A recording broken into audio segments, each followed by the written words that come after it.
¿Qué tal, colegas? Bueno, por quien quiera revisar el libro, le vuelvo a repetir el nombre. El libro es La educación, estrategias de enseñanza, aprendizaje, teorías de la educación, en específico del autor Reinaldo Suárez Díaz. Es importante mencionar esto y tener clara esta situación por quienes quieran ahondar más en el tema y revisar este libro en específico. Vamos a revisar en estos momentos el capítulo 3, como ya lo comentó el compañero Ángel, y el capítulo 4. El capítulo 3 se denomina las metas en la educación. Y aquí les voy a hacer una pregunta. ¿Ustedes cuáles creen que sean, en específico, 3 metas de la educación? Si alguien de ustedes me pudiera compartir. A ver, Salvador, por favor. Aprender. Ok. Compartir. Experimentar.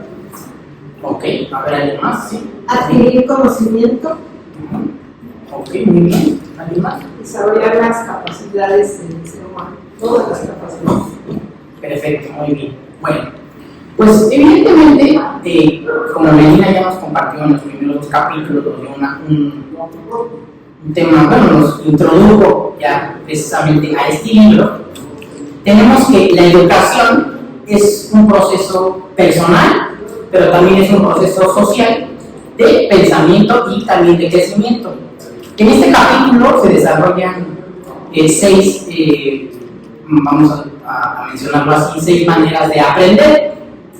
Está el aprender a hacer, el aprender a convivir, el aprender a conocer, el aprender a hacer, que no es lo mismo que el aprender a hacer, obviamente, aprender a tener y administrar y aprender a disfrutar, ¿ok?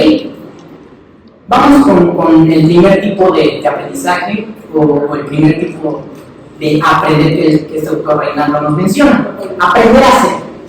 Y el aprender a hacer va muy enfocado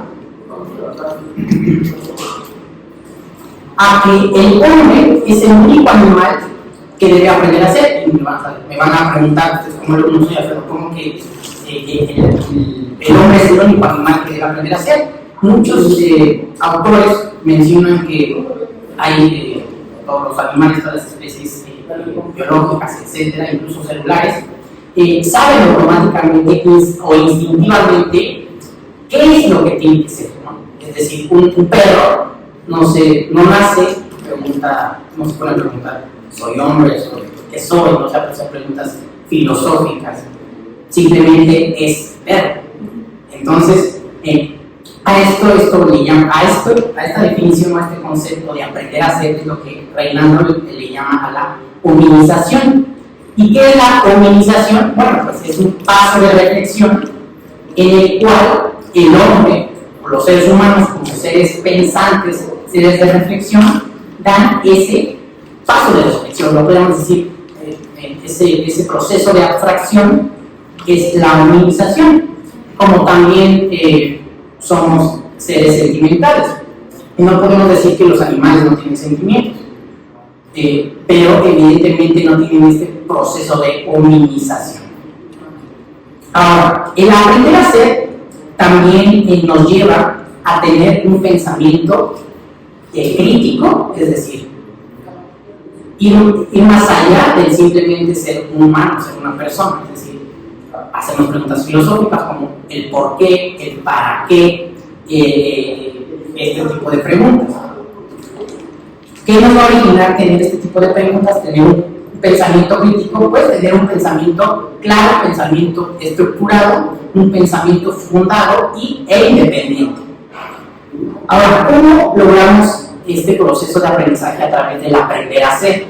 Pues promoviendo el autoestima de la persona, la conciencia de dignidad y el sentido de responsabilidad social. Porque si bien es cierto, el aprender a hacer, no únicamente el humano, los seres humanos, tenemos que aprender a hacer de manera egoísta, le podemos llamar así, o no enfocándonos únicamente en nosotros, sino también enfocándonos en la sociedad, en todos los integrantes que integran la sociedad. Y este tipo de responsabilidad social nos va a llevar hacia la verdad, el goce y a la belleza, según el autor Reinaldo. Y con esta verdad, este goce y esta belleza, digámosle así, Por cierto, también existe, para quien le sea ajeno este tema de belleza, si les gusta la filosofía, una de las ramas de la filosofía es la estética filosófica, que se encarga de analizar lo que es bello, lo que no es bello, el arte, etc. A quien le interese leer más sobre esto, pues lo invito a leer. Esta verdad del goce y la belleza nos lleva a una vida humana total, que es lo que Reinaldo llama a una vida humana total, una vida de excelencia. Y esta vida de excelencia va conectada con el aprender a vivir. ¿Por qué? Ahorita lo vamos a ver por qué. Aprender a convivir. ¿Qué es lo que este autor nos menciona sobre aprender a convivir? Bueno, como ya lo mencionamos, somos seres sociales. Aprender a convivir nos debe mostrar o nos muestra cómo las personas nos debemos de relacionar con nuestros semejantes, con otras personas, por ejemplo, en el trabajo, en la escuela, en nuestra vida personal, en nuestros amigos, con nuestros amigos, etc. Las interrelaciones en específico que los seres humanos tenemos. Y tomando en cuenta evidentemente también el medio natural, el medio contextual, espacio-tiempo en el que nos encontramos. Porque no es lo mismo aprender a convivir en el siglo pasado, a aprender a convivir en pleno siglo XXI, como por ejemplo, pues ahorita ya tenemos plena conciencia, plena libertad para hablar de temas como por ejemplo la legalización del aborto a nivel federal, el matrimonio igualitario, etc. Entonces, como abogados, ¿alguien me puede dar algún ejemplo de algún tipo de convivencia en estos tiempos que antes se veía malo, podemos decir, y ahora está bien? A ver, Melina. Yo creo que también se ha cambiado la manera de convivir, no nada más los temas, sino la manera, por ejemplo, a raíz de la pandemia, ¿no? Que se hizo súper importante el uso de lo virtual. Entonces ya es una manera diferente de convivir, ya tener a la otra persona del otro lado de la pantalla y saber que estamos en tiempo real. Sí, así es. Este es otro ejemplo de aprender a convivir, esta facilidad que tenemos los seres humanos a adaptarnos a las circunstancias en las que estamos para poder sobrevivir. Otro ejemplo, es las nuevas formas de relacionarse a nivel familiar, que actualmente ya existen diferentes tipos de familia. Ya no es solo la familia tradicional, papá, mamá, hijos. Ahora las familias están constituidas, puede ser por un papá y dos hijos, una mamá y los hijos solamente, parejas del mismo sexo con hijos, y pues esto de alguna manera pues cambia y rompe con el esquema de la familia tradicional, ¿no? Ya son diferentes maneras pues, de ver la realidad y sobre todo en el ámbito de la familia. Sí, así es otro muy buen ejemplo. Sí. Mira, o sea, creo que otra como novedad en ese sentido es ahora con las identificaciones de género, ¿no? O sea, ya el solo hecho de la comunidad, no sé, por ejemplo, LGBT, de que quieren que se denomine de cierta manera, o sea, como que esa parte también en la convivencia en general, de repente no es tan aceptada y todavía no es tan, pues no hay como tanta inclusión en ese sentido. Ok, sí, muy bien, gracias. Bueno, entonces, decíamos, el aprender a convivir nos va a ayudar a vivir en armonía entre todos los sujetos que pertenecen a la sociedad. ¿Mediante qué? Bueno, pues mediante el diálogo y mediante el uso de la racionalidad, que ahorita esta racionalidad va conectada con el aprender a conocer, que lo vamos a ver. Entonces, educar para la convivencia es educar para el amor, según este autor. Porque, bueno, con el valor del amor, en el valor del amor está inmiscuido también la empatía. Y cuando una persona es empática, pues evidentemente sabe convivir con las demás personas. Entonces, el saber escuchar, el saber el saber hablar, el saber debatir, el saber expresar tus ideas de manera clara y contundente, nos va a ayudar a convivir. ¿Y cómo va a ser más fácil esta convivencia? Pues utilizando un lenguaje común y un lenguaje comprensible que la mayoría de las personas puedan entender. O por ejemplo, aquí en la maestría de Derecho utilizamos un lenguaje especializado, no utilizamos un lenguaje común, pero un lenguaje especializado en donde todos los alumnos conocemos estos tecnicismos, este tipo de lenguaje y no nos es ajeno. Si nosotros vamos a una fiesta familiar y empezamos a hablar con tecnicismos de abogado meramente, pues no estamos sabiendo convivir. ¿Por qué? Porque las demás personas no nos van a entender y no estamos utilizando un lenguaje común y comprensible para los demás. Aquí nos ayuda también la empatía, pues a colaborar con nuestros simios, nuestros compañeros. ¿Y cuál es la mejor forma de colaborar? Pues conectándolo con el punto número 1, con la excelencia, que es el fin de aprender a hacer la excelencia. ¿Cómo logramos esta convivencia armónica? Pues creando nosotros, fomentando en nosotros mismos los valores, por ejemplo, los valores de tolerancia, los valores de respeto, comprensión, dignidad, responsabilidad y solidaridad. El aprender a conocer, Díaz nos menciona que el fin de la escuela y de la educación es también el desarrollo de las capacidades mentales del conocer, pensar, recordar y razonar. Entonces, aprender a conocer implica estos 3 puntos: pensar, recordar, razonar. En específico, el aprender a conocer es comprender, entender este proceso decíamos ya, de abstracción. Entender y manejar los procesos de atención, profundización, análisis y de creatividad nos lleva a tener un pensamiento lógico, pero no solo eso, sino también además un pensamiento crítico y un pensamiento estructurado. El pensamiento estructurado nos va a dar un pensamiento lógico, porque si nosotros no sabemos estructurar primero nuestro cerebro, no vamos a poder ser aptos para aprender a conocer, aprender a convivir y también aprender a hacer. Entonces, este pensamiento lógico lo debemos de relacionar con el pensamiento abstracto. Y una vez haciendo esto, también lo debemos de relacionar con la realidad, porque ya lo hemos comentado también en esta clase. De nada sirve conocer los conceptos, conocer la teoría, conocer toda la teoría fundamental, si nosotros no lo llevamos a la práctica, a la praxis, si lo que sabemos y ya conocemos, no lo aplicamos en nuestra vida cotidiana o en nuestra vida laboral.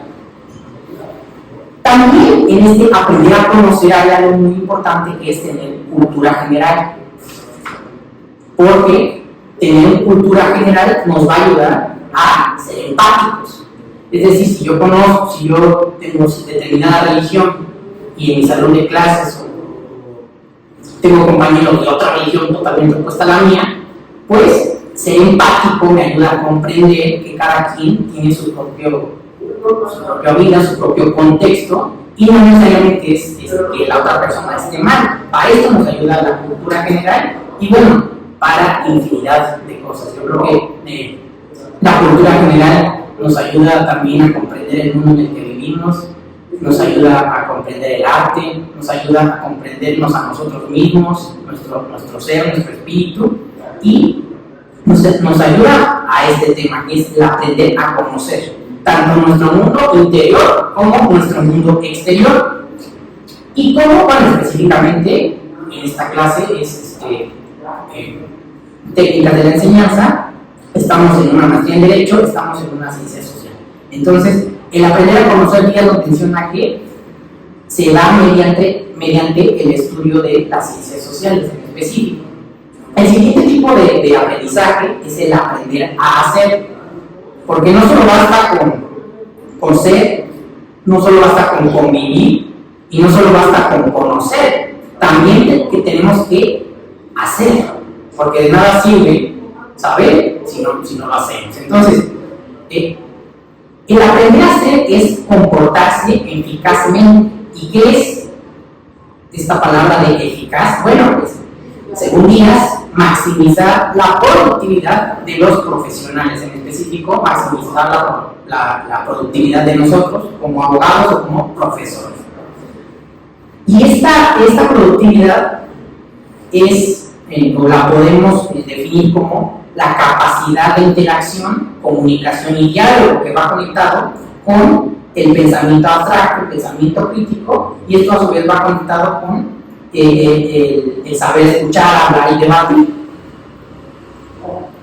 ¿A qué nos va a ayudar a tener una buena interacción con las demás personas? ¿A ustedes qué se imaginan que nos va a ayudar el tener una buena interacción con los alumnos?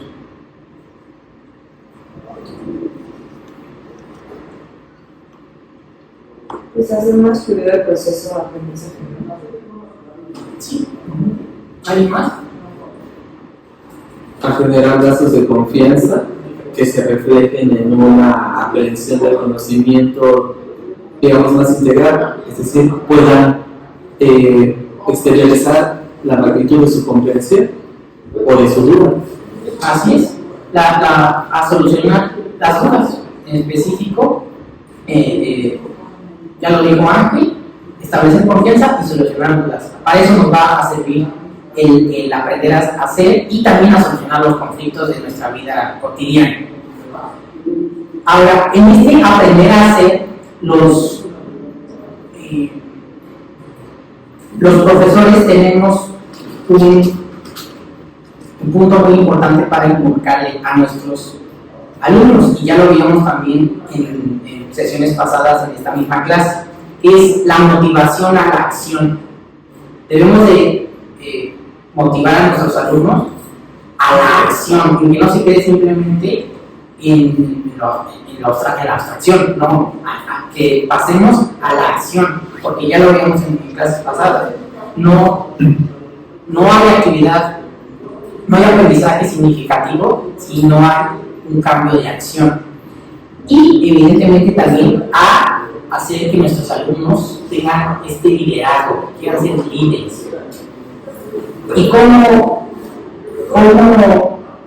motivamos a la acción y cómo motivamos al liderazgo? Pues siendo el ejemplo para nuestros alumnos. Díaz nos dice que siendo como profesores comprometidos, honestos y responsables, es decir, con ética y moral, lo que nos conecta con esta parte.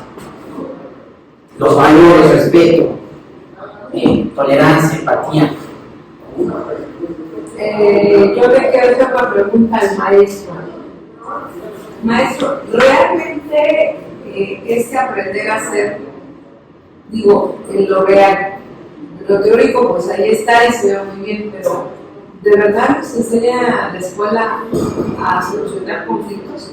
Y no estoy hablando propiamente de los conflictos jurídicos, sino de los conflictos personales que cualquier ser humano puede tener en la vida. ¿Sí nos ayuda eso, la educación?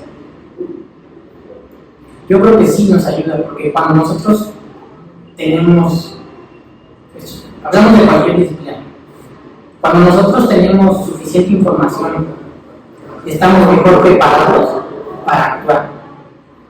Y en donde percibimos esa información, ese conocimiento en la escuela. Entonces, yo sí creo que una persona que tiene un grado de conocimiento, digamos, medio alto, en determinada situación, va a tener una mejor respuesta en su vida, en lo que sea. Simplemente vas manejando, te chocan, y si tú eres una persona tolerante, con respeto, empática, responsable, no vas a ponerte a golpear a la persona que te chocó el auto.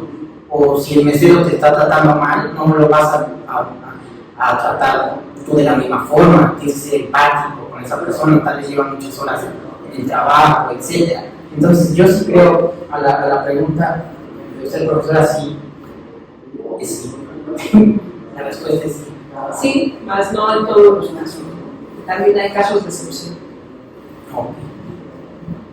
Digo, finalmente cuando dijiste algo muy interesante, que es que la educación, así lo entendí, transforma al individuo, lo cambia, y lo debe de cambiar para el bien, no para el mal. Pero ahí también entraríamos en lo que es la educación vista como el aprendizaje cognitivo del conocimiento, y la educación vista como el desarrollo de la inteligencia emocional. Lo que tú acabas de mencionar tiene que ver con la inteligencia emocional. Sí trae ahí algo de inteligencia racional, ¿verdad? Que tú sabes que no puedes agredir a que te agredió, porque sería un conflicto mayor que se generaría ahí, ¿no? Pero también está implícita esa inteligencia emocional que no todos, aunque sean genios, la tienen. Y eso pues, está disponible aquí en el ambiente del derecho, ¿no? Hemos visto maestros, alumnos muy talentosos, pero que a la hora de comportarse a la altura de ciertas circunstancias, la verdad no lo hacen porque no tienen desarrollado, ni siquiera aprendido esta parte, ¿no? De los valores, la tolerancia, el respeto, la comprensión, que creo que la didáctica va muy enfocada en eso. Dicho sea de paso, a la cuestión también del desarrollo de los valores y de la práctica de los valores. Gracias. Muy bien. Continuando con estos 6 aprenderes, tipos de aprenderes, volviendo a recapitular, tenemos el aprender a hacer, el aprender a convivir, el aprender a conocer, el aprender a hacer, y ahora tenemos el aprender a tener y administrar. Y aquí Elías nos señala, nos hace una aclaración: nada nos es propio. Aprender a administrar nuestros, aprender primero de administración, ¿qué es administración? Y aprender a tener, porque si nosotros en primera instancia no aprendemos a tener, va más allá de simplemente, va más allá del simple hecho de poseer, sino aprender a hacernos propio aquello que lo que queramos, ¿no? El bien, etc. Porque si nosotros no aprendemos a administrar nuestros recursos, es decir, nuestros recursos económicos, nuestros bienes, nuestro tiempo, si no aprendemos a tener esta administración, nos va a ser muy difícil los otros tipos de aprender. Entonces, cuando nosotros tenemos una buena administración y aprendemos incluso a cuidar nuestro cuerpo, porque no solamente es tenerlo, no solamente es tener el cuerpo, tenemos que tener una buena alimentación, es decir, cuidar nuestro cuerpo, cuidar nuestra salud, cuidar nuestras emociones, como la profesora nos señalaba, cuidar incluso nuestros pensamientos, porque si tú tienes un pensamiento positivo o un pensamiento negativo, lo que va a desencadenar va a ser una acción positiva o una acción negativa, y esta acción negativa o positiva va a desencadenar una emoción positiva o negativa. Entonces se va a convertir en un círculo virtuoso, vicioso, que si tú solamente estás pensando todo el tiempo en algo negativo, tu acción va a ser negativa y tu emoción va a ser negativa, y luego preguntas por qué todo el tiempo estoy triste, estoy deprimido. Pues porque tu pensamiento únicamente está pensando en lo malo, en lo malo, en lo malo, en lo negativo, en vez de enfocar tu pensamiento en lo positivo. Si tú piensas en positivo, si tú enfocas tu pensamiento en positivo, tu acción va a ser positiva, y muy probablemente va a ser positiva, y muy probablemente también tu emoción va a ser positiva. Entonces, saber administrar nuestros recursos, incluso nuestro propio cuerpo, nos va a ayudar a tener relaciones. Esto habla aquí del autor con la naturaleza, que más adelante en el capítulo siguiente lo menciona. Me explico más a detalle qué es esto de la naturaleza. Nos va a permitir tener una relación más adecuada con la naturaleza y con nuestros compañeros de vida, nuestra familia, nuestros alumnos, nuestros compañeros de trabajo, etc. Y concluye Díaz con esto, ya lo había comentado, pasar de la posesión a la administración. Y finalmente, de nada nos serviría tener o recorrer toda esta explicación si no aprendemos a disfrutar. Porque también se vale, no toda la vida es. Hay una frase que por ahí dice, pero a lo mejor ustedes ya la han escuchado, dice que siempre hay tiempo para todo, o casi siempre hay tiempo para todo. Y creo que sí, creo que es verdad. También debemos de aprender a disfrutar. La enseñanza, según Díaz, la enseñanza es para el gozo, para el disfrute. Y también debemos de crear un ambiente de aprendizaje de disfrute dentro de nuestra propia aula. Porque si el alumno no está disfrutando la clase, no va a aprender o no va a aprender. Y si el profesor no está disfrutando el dar la clase, pues se nota. Y también los alumnos lo perciben y pues de nada va a servir. O bueno, yo creo que de nada sirve un profesor que no disfrute dar clase, pues mejor que se vaya a hacer otra cosa. Entonces, este aprender a disfrutar es sumamente importante porque Díaz nos habla de un enamoramiento con el saber. Y nos va a llevar a gozar plenamente de la vida. Que esto lo tenemos conectado con los valores, la ética y la moral y los valores, y esto nos va a llevar otra vez al punto 1, que es la excelencia. Disfrutar de la vida a través de una experiencia gratificante, porque también si no tenemos este valor de la gratitud, si siempre, volvemos al ejemplo, si siempre nos estamos enfocando en lo negativo y no nos enfocamos en lo que sí tenemos, en lo que podemos disfrutar. Es más, nosotros, todos los que estamos aquí, bueno, yo lo he pensado varias veces, un sentimiento de gratitud, es decir, soy muy afortunado en estar estudiando una maestría en la mejor facultad de Derecho de México y de Iberoamérica. Es algo que a lo mejor muchas fue no sé, quizá el destino, muchas personas quieren entrar, el contexto social en el que nos desarrollamos, pero este disfrute de disfrutar el proceso nos hace vivir una vida pues más llena, ¿no? De excelencia, una vida de excelencia. Y así termina el capítulo número 3, que se llama Las metas en la educación. No sé si tengan alguna duda respecto de este capítulo. Yo más bien quisiera que hiciéramos como cierre con conclusiones individuales. Así descansamos un poquito la vista, ¿sí? Y luego ya seguimos con los mensajes. A ver, tú diriges las preguntas. Sí, ¿Cómo quieres que se haga el proceso de discusión? ¿Ustedes cuáles creen que serían de estos 6 tipos de aprender? ¿Cuál creen que serían los 2 más importantes y por qué?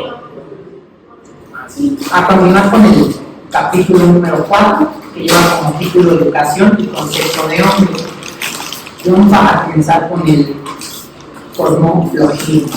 ¿Ponemos tu mapa? Sí se ve o lo va a hacer con más. A ver, ¿no? Bueno.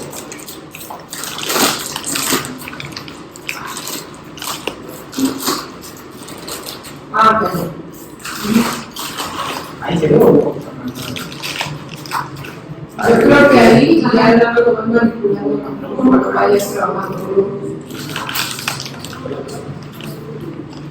Este creo que es de los capítulos más pesados.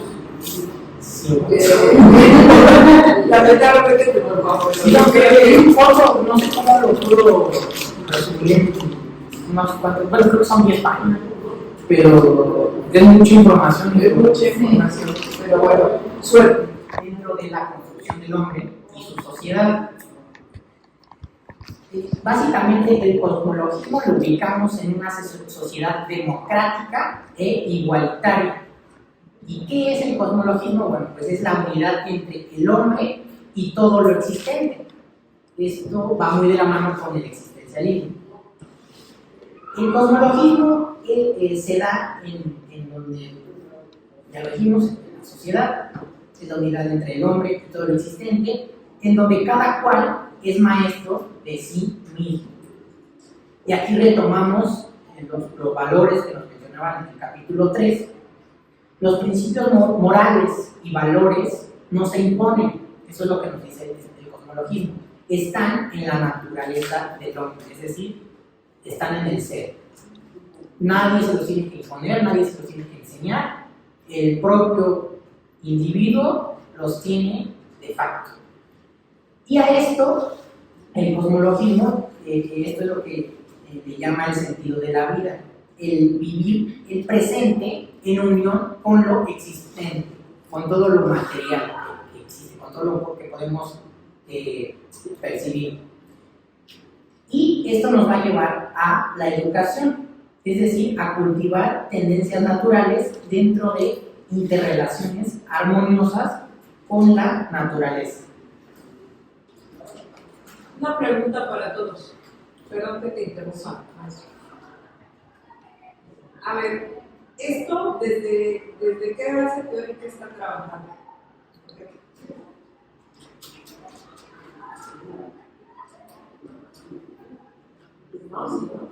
¿Cómo? ¿Desde qué base teórica está trabajando? Bueno, está trabajado desde la base teórica de la filosofía de la educación.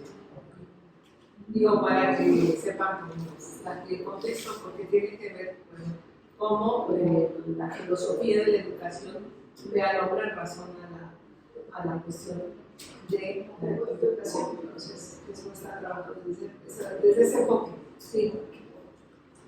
Perdón. Perfecto. Ahora pasamos al trascendentalismo. Y el trascendentalismo, básicamente ve al hombre como un viajero.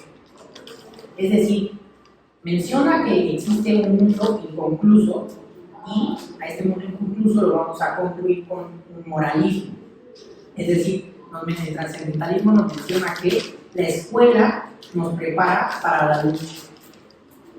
Y el trascendentalismo lo que nos da es reorientación y remodelación de la naturaleza humana, es decir, la podemos transformar a comparación del cosmologismo, que el cosmologismo únicamente se enfoca en el ser. Y nos menciona el trascendentalismo, que es algo en lo que yo estoy en desacuerdo, que el educador es un dictador, en específico un dictador de valores espirituales. Aquí yo no sé si alguien quiere opinar respecto a este tema que nos menciona Díaz, en donde nos dice que el educador en el trascendentalismo es un dictador. Yo creo que no lo menciona tanto en un sentido peyorativo, sino en el papel que yo les comentaba de una educación donde el profesor es el que nada más transmite y el alumno es un sujeto pasivo, ¿no? Entonces, yo creo que en ese sentido va, de que el maestro es el que da todo, el que impone el conocimiento que está transmitiendo sin permitir que los alumnos se cuestionen por nada. Claro. Es que al decir dictador se oye así como rudo. Pero si le cambiáramos la relación y dijéramos que el educador es la persona que dicta valores espirituales, como que cambiaría ahí, ¿no? la manera de entender. Ciertamente sí, el maestro cumple esa función, el educador cumple esa función de transmitir esos valores, ¿no? Esos valores que son necesarios en la educación. Yo creo que una educación sin valores solamente sería una educación técnica que te enseñe a hacer, pero no te enseñe a hacer, pero no te enseña a hacer, ¿no? Que es muy diferente. No. Entonces, yo creo que ahí está la base también de la educación humanista. Doctora, yo lo veo desde otro punto de vista, sobre todo en el capítulo 10 y 11, le dan un contexto a quién es el profesor dictador, y Y entonces el dictador es el que tiene un monólogo al momento de impartir su clase, ¿vale? Entonces dicta lo que se tiene que hacer, pero no da el ejemplo de lo que se tiene que hacer. Es decir, oigan, tienen que ser honestos, tienen que llegar temprano, o sea, está dictando valores que sí son necesarios para la educación, pero en su forma, pues bueno, puede llegar tarde, ¿no? Pues no puede respetar, puede burlarse, no sé. Pero se supone que ese es como el dictador, que lo que dicta es verdad, ¿no? Y que no hay, el